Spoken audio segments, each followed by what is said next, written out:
पंचमी विभक्ति का समास करने वाला सूत्र कौन सा है? यहाँ से बोलो, चतुर्थी भयेन तदर्थार्थ बलिहित सुख रक्षितैः पंचमी भयेन अपेता पोढ़ मुक्त पतिता। ये है ना पंचमी समास का प्रकरण। तो इसमें जो पंचमी भयेन पहला सूत्र है आपका, वहां पे योग विभाग करेंगे। पंचमी ये एक अलग योग हो गया, अलग सूत्र हो गया। तो अब इसका अर्थ क्या हो जाएगा? पंचम्यंत समर्थ सुबंत अन्य समर्थ सुबंत के साथ समास को प्राप्त हो जाता है। तो इसके अनुसार दशम्याह उत्तरः यहाँ पे समास कर दिया है, ठीक है। दशम्याह ये पंचमी है, ठीक है।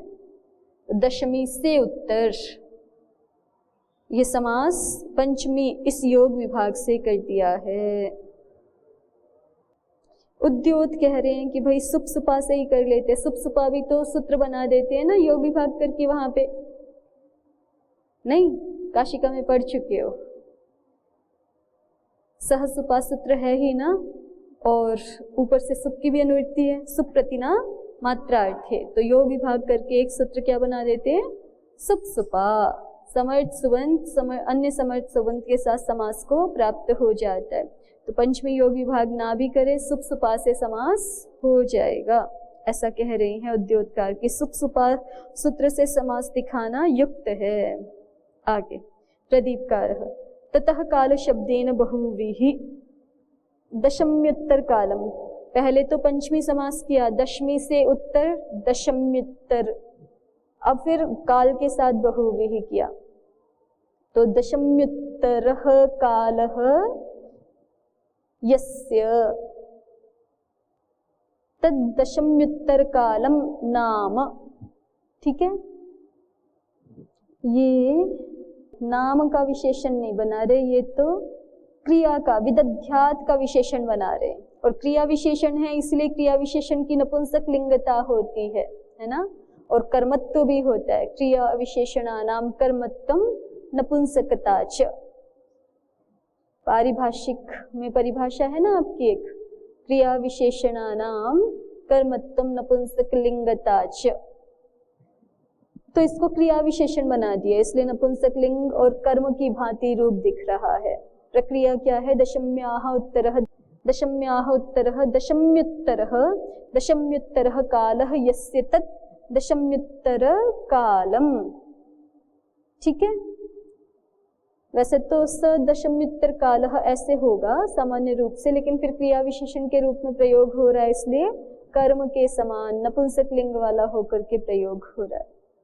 आगे देखिए, 10 दिनान्य शोचम भवति इति दशम्युत्तर कालम इति उक्तम। कह रहे हैं कि 10 दिनों तक जब बालक का जन्म होता है किसी गृह में, तो और या किसी की मृत्यु आदि भी होती है, तो सूतक पातक आदि धर्म शास्त्रों के अनुसार कुछ लग जाते हैं कि उन दिनों में फिर कोई कार्य विशेष का संपादन आप नहीं कर सकते, किसी कर्म कांड विशेष का। जानते हैं आप लोग? हाँ, क्या जानते हैं? चलो, 10 दिनान्य शोचम भवति, उसी का स्मरण करा रहे हैं प्रदीपकार यहाँ पर कि 10 दिन तक तो अशोच की स्थिति मानी जाती है, ठीक है, माने अशुद्धता की स्थिति मानी जाती है। इति, इसलिए 10 दिन तक नहीं नामकरण संस्कार हो सकता, उसके बाद होगा। इति दशम्युत्तर कालम इति उक्तम, इसलिए दशम्युत्तर कालम ऐसा कहा गया है।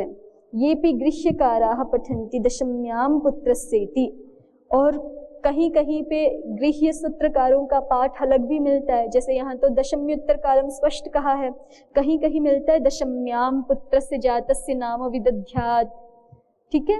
दशम्याम तो फिर माने 10वीं तिथि को ही कर देना चाहिए, 10वीं तिथि में ही, माने बालक के जन्म से 10वें दिन में ही कर देना चाहिए नामकरण संस्कार, ऐसा अर्थ निकलेगा ना फिर। लेकिन ये अर्थ तो लेना नहीं है, तो इसलिए कह रहे लेना 11वें दिन नामकरण करना चाहिए, यही अर्थ लेना है। तो दशम्याम पुत्र से दशम्याम पढ़ा है और उससे अर्थ क्या लेना है? 11वें दिन। तो कैसे लेंगे वो दिखा रहे हैं। ये भी गृह्यकाराः पठन्ति दशम्याम पुत्रस्येति तैर् दशम्यामिति सामीपिकम अधिकरणम व्याख्येयम। तो जिन्होंने दशम्याम पुत्रस्य ऐसा पाठ रखा है उनके द्वारा क्या व्याख्या की जानी चाहिए? दशम्यामिति सामीपिकम अधिकरणम। जैसे गंगायाम घोषः बोलते हैं ना, तो गंगा के समीप घोष है, गंगा में तो घोष नहीं है ना, गंगा के समीप घोष है, ऐसा अर्थ लेते हैं। तो ऐसे ही दशम्याम ये सामीपिक अधिकरण में, अधिकरण मान के इसको अधिकरण में सप्तमी हुई है, तो दशमी के समीप ऐसा अर्थ आ जाएगा इसका। दशम्याम का अर्थ दशमी के समीप, और दशमी के समीप माने 11वें दिन। फिर नाम के विशेषण कहे थे कि घोषवदादि नाम होना चाहिए। घोषवंतो ये वर्णाः शिक्षायाम प्रदर्शिताः तदादि। जिन वर्णों को शिक्षा ग्रंथों में घोषवान कहा गया है, घोष वाला कहा गया है, उन वर्ण, वे वर्ण आदि में हो जिसके ऐसा नाम होना चाहिए। अंतरंतस्थमिति मध्ये य र ल वा यस्य तद इत्यर्थः। अंतरंतस्थम बीच में जिसके य र ल व ये अंतस्थ वर्ण पढ़े हुए हो ऐसा नाम होना चाहिए। त्रिपुरुषानुकमिति नामकरणे योधिकारी पिता तस्य ये त्रयः पुरुषाः तान अनुकायति अभिधत्ते इति त्रिपुरुषानुकम। नामकरण में जो अधिकारी पिता है, ठीक है, नामकरण का अधिकारी पिता है, नामकरण क्रिया में, नामकरण संस्कार में जो अधिकारी पिता है, तस्य ये त्रयः पुरुषाः, उनके जो 3 पुरुष हैं पीछे वाले, उनके पिता, उनके पिता, उनके पिता, ऐसे, ठीक है। तान अनुकायति नामकरणे यो अधिकारी पिता तस्य ये त्रयः पुरुषास्तान अनुकायति। अनुकायति अर्थात अभिधत्ते, कहता है, कथयति, इति त्रिपुरुषानुकम, ऐसा 3 पुरुषों का स्मरण कराने वाला, उनके नाम को कहने वाला ये नाम होना चाहिए। अन्येषामपि दृश्यते इति दीर्घः। अनुकम में दीर्घ कैसे हो गया? अनुपसर्ग तो छोटा होता है ना, और कायति, कई धातु है, कायति बनता है उसका, तो कई का तो क रूप ही है केवल। जैसे जानाति का ज्य हो जाता है ना, सर्वम जानाति इति सर्वज्ञः, तो ऐसे ही अनुकायति इति अनुकम ऐसे बनना चाहिए था। अनुकायति इति अनुकम ह्रस्व बनना चाहिए था, तो दीर्घ किससे हो गया है? अन्येषामपि दृश्यते। वहीं पे सूत्र है ना 6-3 में, जहाँ कल दिखाया था ऋचितनुघम अक्षुतंको, वहां एक सूत्र है अन्येषामपि दृश्यते, उसी से दीर्घ हो रहा है। अंतिम में देखिए नीचे से तीसरा 136 नंबर। अन्येषामपि दीर्घो दृश्यते स शिष्ट प्रयोगादनुगंतव्यः यस्य दीर्घत्वं न विहितं दृश्यते च प्रयोगे तद अनेन कर्तव्यम। जिसका दीर्घ दिखाई नहीं, विहित तो नहीं है लेकिन प्रयोग में दिखाई पड़ता है, तद अनेन कर्तव्यम, वो दीर्घ इस सूत्र के द्वारा कर लेना चाहिए। केशी, कचा कची, जलाशाट, नारकः, पूरुषः, ये सभी इसी के उदाहरण हैं। तो इसी तरह से यहाँ कह रहे हैं कि अनुकम में भी जो दीर्घ हुआ है वो इसी सूत्र से कर लेना चाहिए, अनु को दीर्घ। उद्योतः पंचमी योग विभागा, पंचमीति योग विभागादिति सुप्सुपाइति तो युक्तम, ये तो हमने देख ही लिया है। पंचमी योग विभाग की अपेक्षा सुप्सुपा सूत्र से करें, ये अधिक युक्त है, ऐसा उद्योतकार का मत है। ननु दशम्याम पुत्रस्य इति प्रयोजन स्वरूप गणने भाष्ये उक्तम, ग्रीष्येऽपि तथैव पठ्यते, अतः दशम्युत्तर कालम इति अयुक्तमताः तैरपि इति। अब कोई जिज्ञासु प्रश्न करता है कि जब भाष्यकार प्रयोजन गणन करा रहे थे ना, आनुषंगिक प्रयोजनों का जहाँ गणन है, जो हम रोज पाठ करते हैं प्रतिदिनम, तो वहाँ पे क्या पढ़ा है? दशम्याम पुत्रस्य। मूल रूप में क्या है? यहाँ पे भी देखो शीर्षक क्या है? दशम्याम पुत्रस्य, ऐसे ही शीर्षक है ना। और भाष्यकार ने प्रयोजन गणन के प्रसंग में भी प्रयोजनों का जहाँ स्वरूप गिना रहे हैं, थोड़ा थोड़ा अंश, थोड़ा थोड़ा स्वरूप गिना रहे हैं, तो वहाँ पे दशम्युत्तर कालम ऐसा तो नहीं पढ़ा, वहाँ तो क्या पढ़ा है? दशम्याम पुत्रस्य, ऐसा ही पढ़ा है। ननु दशम्याम पुत्रस्य इति प्रयोजन स्वरूप गणने भाष्ये उक्तम। जिज्ञासु कहता है कि प्रयोजन स्वरूप गणन करने वाला जो भाष्य है, गणना कराने वाला जो भाष्य है, उसमें तो दशम्याम पुत्र से ऐसा ही कहा है भाष्यकार ने। और गृह्य अपि तथैव पठ्यते, गृह्य सूत्रों में भी वैसा ही पाठ प्राप्त होता है, वैसा ही पढ़ा गया है। अतः दशम्युत्तर कालम इति अयुक्तम, तो इसलिए आपने जो भाष्यकार को कह रहे हैं कि आपने जो बोला याज्ञिका पठन्ति दशम्युत्तर कालम पुत्रस्य, ये पाठ ठीक नहीं है। क्या होना चाहिए? दशम्याम पुत्रस्य, यही पाठ होना चाहिए। अतः दशम्युत्तर कालम इति अयुक्तम, कोई ऐसा कहे तो अत आह, तो उसकी बात का उत्तर देते हुए प्रदीपकार ने कहा है ये पी गृह्यकाराः पठन्ति दशम्याम पुत्रस्येति। ठीक है, कि जिन गृह्य सूत्रकारों के मत में पाठ इस प्रकार का भी है। किस प्रकार का? दशम्याम पुत्र से, इस प्रकार का पाठ भी है, तो उनको भी दशम्याम ये सामीपिक अधिकरण मानना पड़ता है। सामीपिक अधिकरण में सप्तमी माननी पड़ती है, और उसका अर्थ दशम्याम का भी अर्थ क्या करना पड़ता है? दशमी के समीप वाला उत्तर काल अर्थात 11वां दिन, यही करना पड़ता है। तो कोई भेद नहीं है। आगे देखिए, शिक्षायामिति, शिक्षा में जो घोषवान वर्ण पढ़े हैं, प्रदीपकार ने ये कहा था ना, घोषवंतो ये वर्णाः शिक्षायाम प्रदर्शिताः तदादि है, पर वो कौन से हैं ये नहीं कहा, बस इतना संकेत कर दिया था कि शिक्षा में जिनको घोष गुण युक्त मान रहे हैं उन्हीं को यहाँ ले लेना। तो वो कौन है घोष गुण युक्त, ये स्पष्ट बता रहे हैं उद्योतकार। तेज हर्षः, वे कौन हैं? वो हर्ष वर्ण है जो घोष गुण वाले होते हैं। शिक्षा में जिनका घोष गुण कहा गया है वो, या घोष वर्ण सीधे सीधे ऐसे भी कह देते हैं, जैसे हम अचों को उदात्त गुण वाला ऐसा भी कहते हैं, उदात्त आदि गुण वाले, और उदात्त अच आदि ऐसे भी व्यवहार कर देते हैं ना। तो हम घोषवान ये वर्ण है ऐसा कहें, या ये वर्ण घोष है ऐसा कहें, दोनों तरह से व्यवहार हो जाता है। तो वो हर्ष वर्ण है। हर्ष में क्या क्या आ जाता है? ह य व रट लण यम गण नम झभय घ दश घ धश जब गड़ दश। तो आपके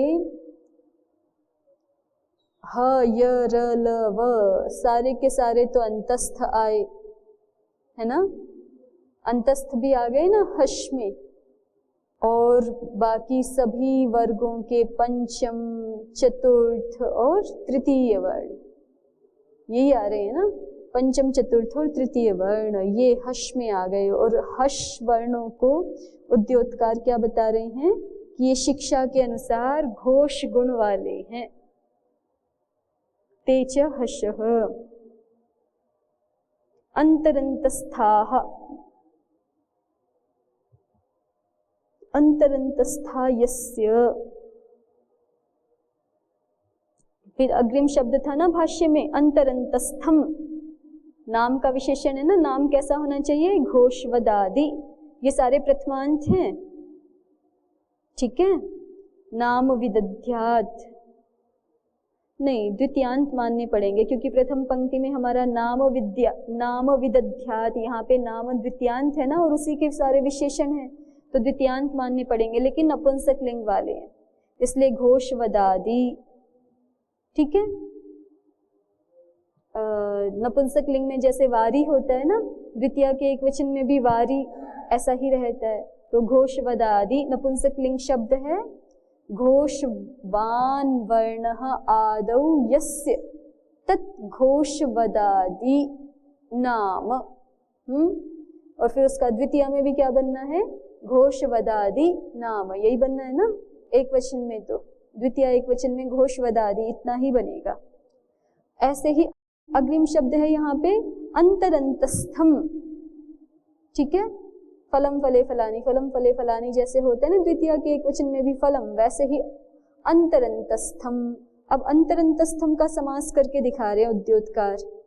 अंतर अंतस्थाः यस्य, अंतर माने मध्य में, अंतस्थाः अंतस्थ वर्ण है, यस्य जिसके, ऐसा कौन? नाम। ठीक है, अंतरंतस्थाः यस्य तद अंतरंतस्थम नाम तद विदध्यादिति। त्रिपुरुषानुकम, त्रिपुरुष शब्दो द्विगुः, कह रहे हैं कि त्रिपुरुष शब्द यहाँ पर क्या है? द्विगु समास है। मूल विभुजादित्वात् कह, और देखिए अनुकायति इति अनुकम, ये बनाया है हमने। तो अनुपूर्वक कई धातु है और कई को आदेश उपदेश शिति हो ही जाता है ना। शित प्रत्यय की विवक्षा नहीं है तो शित प्रसंग नहीं है, शित विषय नहीं है, तो फिर क्या हो जाता है? आदेश उपदेश शिति। अनुपूर्वक कई थी, कई को क्या आदेश हो गया? एच के स्थान में आकार हो गया, तो अनु का ऐसे रहा। अब इससे अनुकम कैसे बनाया उसको दिखा रहे हैं कि मूल विभुजादि एक गण है, वार्तिक अलग से है, तो मूल विभुजादित्वात् कह, मूल विभुजादि इसमें इसको मान करके इस शब्द को क प्रत्यय कर लिया। अनुपूर्वक का धातु से क प्रत्यय, क प्रत्यय हुआ तो आतलोप इति च हो करके, और क प्रत्यय का तो अमात्र शेष रहेगा, लशक्व तद्धिते। ठीक है, तो क्या बन गया? अनुक। फिर आपको आगे अम विभक्ति लानी है नपुंसक लिंग में, द्वितीय विभक्ति चाहिए ना आपको, तो अम विभक्ति ला करके क्या बन जाएगा? अनुकम, त्रिपुरुषानुकम। त्रिपुरुष शब्दो द्विगुः, और त्रिपुरुषानुकम अलग से बनाएंगे ना, त्रिपुरुषान अनुकायति इति त्रिपुरुषानुकम। भाष्ये अनरीति, अनरि प्रतिष्ठितम ऐसा कहा था। अमनुष्ये अरिभिन्ने इति वार्थः, दो अर्थ किए। अमनुष्ये अनरि, अब नरी शब्द जो है मनुष्यवाचक भी होता है। एक नृ शब्द ऋकारांत है ना, जैसे कर्तृ शब्द होता है वैसे ही नृ शब्द ऋकारांत भी होता है। रूप वैसे ही चलते हैं, ना नरौ नरह, जैसे कर्ता कर्तारौ कर्तारः, ना नरौ नरह। इस नृ शब्द का सप्तमी एक वचन में क्या बनेगा? नरी। देखिए अनरी, न नरी अनरी, ठीक है ना, न नरी अनरी, तो अनरी का अर्थ क्या हो गया? अमनुष्य, वो अर्थ दिखाया एक। ठीक है, तो अमनुष्य प्रतिष्ठितम, या तो ये अर्थ लो, या फिर दूसरा अर्थ जो हमने पहले किया ही था कि वो अरि में प्रतिष्ठित नहीं होना चाहिए। ठीक है, माने किसी शत्रु का नाम नहीं होना चाहिए। अरिभिन्ने प्रतिष्ठितम, अरिभिन्न अर्थ में ही वो प्रतिष्ठित होना चाहिए, न अरौ प्रतिष्ठितम अनरि प्रतिष्ठितम।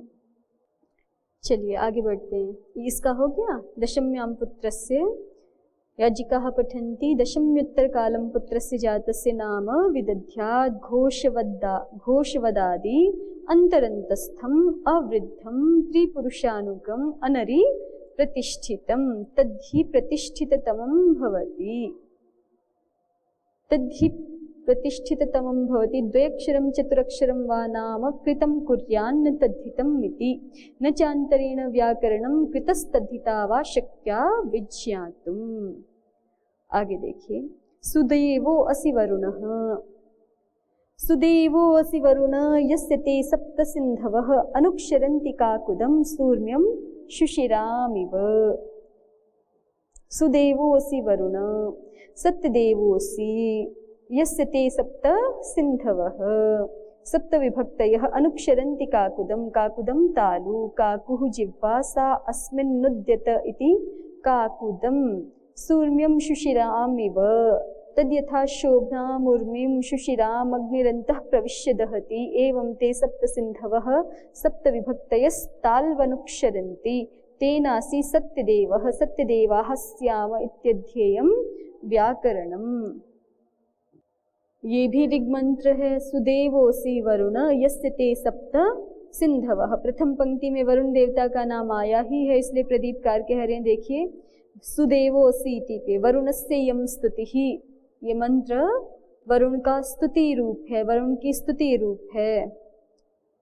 यतो हेतुर्व्याकरण ज्ञानाद् वरुणः सत्यदेवः ततो हेतुरन्येपि सत्यदेवा भवन्ति इत्यर्थः। इस पूरे मंत्र का अभिप्राय अग्रिम पंक्ति में कह रहे हैं, यतो हेतुर्व्याकरण ज्ञानाद्, जिस हेतु से अर्थात व्याकरण के ज्ञान से, वरुणः सत्यदेवः, वरुण सत्यदेव हैं, ततो हेतुर, उसी हेतु से, उसी कारण से, अन्येपि सत्यदेवा भवन्ति इत्यर्थ, अन्य भी मनुष्य सत्यदेव होते हैं, ये अभिप्राय है। अर्थात उसी हेतु को अपनाएं तो अन्य मनुष्य भी सत्यदेव हो सकते हैं, होते हैं। सिंधव इति नद्य इव विभक्तयः इत्यर्थः। सप्त सिंधवः सप्त विभक्तयः, ये अर्थ किया है ना भाष्यकार ने। सिंधवः कहाँ है? सप्त सिंधवः सप्त विभक्तयः, तो 7 विभक्तियां। नद्य इव विभक्तयः इत्यर्थः। सिंधु का अर्थ तो नदी होता है, तो नद्य इव विभक्तयः, नदियों के समान विभक्तियां हैं, ये अभिप्राय है यहाँ पर। अनुक्षरन्ति अर्थात तालवनु प्राप्य प्रकाशन्ते इत्यर्थः, तालु को प्राप्त करके प्रकाशित होती हैं 7 विभक्तियां।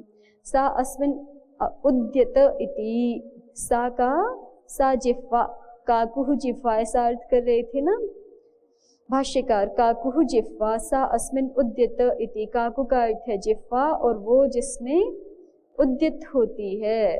उद्यत होती है का मतलब क्या है?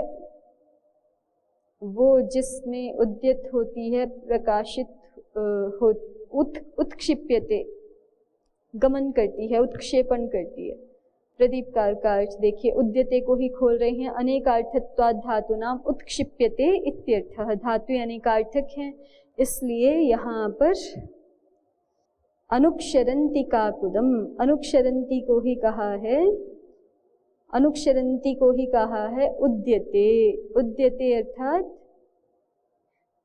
अनुक्षरन्ति को तो हो गया, तालवनु प्राप्य प्रकाशन्ते, सा अस्मिन् उद्यते, भाष्यकार ने लिखा है सा अस्मिन् उद्यते। उद्यते को ही प्रदीपकार कह रहे हैं अनेकार्थत्वात् धातु नाम उत्क्षिप्यते। सूर्म्यमिति, सूर्मी इति प्राप्ते, अमिपूर्वः इत्यत्र वा छन्दसि इति अनुवृत्त्या यणादेशः। कह रहे हैं कि सूर्मिम ऐसा रूप प्राप्त था, सूर्मिम बनना चाहिए था, जैसे मतिम बनता है ना द्वितीय के एक वचन में, वैसे सूर्मिम बनना चाहिए था, लेकिन सूर्मी अम ऐसी स्थिति में अमिपूर्वः जो लगना चाहिए था, वहाँ छंद विषय में विकल्प से यणादेश हो गया है। वा छंदसी अनुवृत्त्या यणादेशः, वा छंदसी की अनुवृत्ति से यणादेश हुआ है, इसलिए सूर्म्यम ऐसा बन गया है। अमि परतो अकः पूर्वपरयोः स्थाने पूर्वरूपम एकादेशो भवति इत्येतदुच्यते अमि पूर्वः इत्यनेन। और वा छंदसी क्या कहता है कि ये कार्य छंद में विकल्प करके होता है, तो जब छंद में अमि पूर्वः नहीं होगा तो अन्य कोई कार्य प्राप्त है नहीं, अन्य यणादेश ही प्राप्त है, तो ही कोई यणची होकर के, जैसे यहाँ रूप दिखाए हुए शमीम च शम्यम च गौरीम च गौर्यम च, तो ऐसे ही क्या हो गया यहाँ पर सूर्मिम, इसकी प्राप्ति में अमि पूर्वः के द्वारा सूर्म्यम ऐसा बन गया। सूर्मिम इति प्राप्ते अमि पूर्वः इत्यत्र वा छंदसि इति अनुवृत्त्या यणादेशः। उद्योतः देखिए, सत्यदेवा इति वरुणे यथा सत्येन दिव्यति द्योत्यते इति यौगिकोऽयं शब्दस्तथा अन्येष्वपित्यर्थः। जैसे सत्यदेव ये शब्द वरुण में घटित होता है, वरुण देव की ये अन्य अनवर्थ संज्ञा है, क्या? सत्यदेव। सत्येन दिव्यति द्योत्यते, सत्य के द्वारा वो द्योतित होते हैं, प्रकाशित होते हैं वरुण देव, इसलिए उनका नाम क्या है? सत्यदेव। सत्येन दिव्यति द्योत्यते इति यौगिकोऽयं शब्दः वरुणे, जैसे वरुण में ये शब्द क्या है? यौगिक रूप से घटित होता है। तथा अन्येषाम तथा अन्येष्वपीत्यर्थः, उसी प्रकार से ये अन्यों में भी घटित होता है।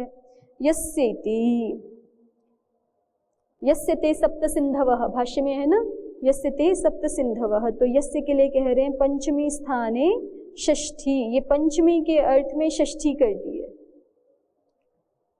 पंचमी के अर्थ में षष्ठी करती है, तो इसलिए यस्य ते सप्त सिंधवः का अर्थ कर रहे हैं यस्मात् ते काकुदम तालु प्राप्य सिंधवः सप्त समुद्र रूपः सप्त विभक्तयो अनुक्षरन्ति प्रकाशन्ते इत्यर्थः। प्रदीपकार ने भी थोड़े सरल रूप में इसी को कहा था। देखिए यस्य का अर्थ यतः कर दिया था ना, यतः हेतोः, जिस हेतु से आप सत्यदेव हैं, ऐसा अर्थ किया था। वैसे ही उद्योतकार भी स्पष्ट कर रहे हैं कि यहाँ पर यस्य का अर्थ पंचमी वाला रहेगा। भले ही प्रयोग हमें यस्य दिख रहा है, फिर भी उसका अर्थ क्या है, यस्मात्।